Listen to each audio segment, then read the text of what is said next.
Jesus says something pretty shocking in John 9:39. I came into this world for judgment, so that those who do not see might see, and that those who do see might become blind. The Pharisees ask, surely we are not also blind. And Jesus answers in John 9:41, if you were blind, you would have no sin.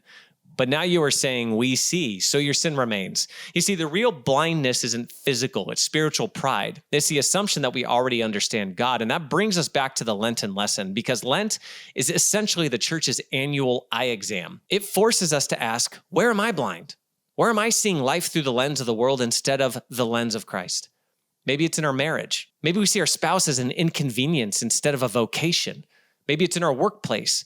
Maybe we see coworkers as competitors instead of neighbors.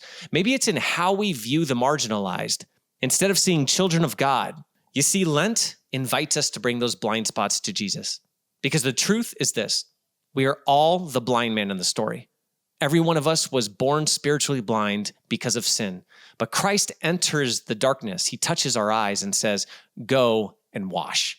The church fathers saw the pool of Siloam as a symbol of baptism. We are sent to the waters. We are washed and we return able to see. The Catechism echoes this in the 1213, stating, holy baptism is the basis of the whole Christian life, the gateway to life in the Spirit.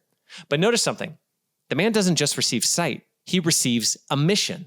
He becomes a witness. And that's the final movement of the gospel: encounter, illumination, and mission. Christ opens our eyes not just so we can see, but so we can help others see. And here's the final irony of the story. The man who started the day blind ends the story seeing clearly.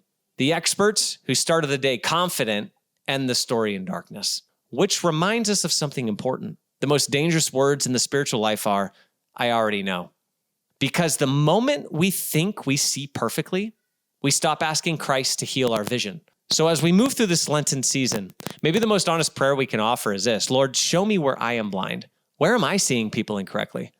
Where am I chasing appearances instead of the heart? Where am I clinging to worldly definitions of success instead of God's? Because if we let Christ touch those places, he will open our eyes. And when he does, the world looks completely different. If this reflection helped you see something in a new way, please share it with somebody who might need the reminder. And hit that like button, pound that subscribe button like you mean it, and ring that little bell so you get more of the awesome content here at Practical Theism. And remember this: the greatest miracle in the gospel isn't that Jesus heals blindness. It's that he's still doing it today, one soul at a time.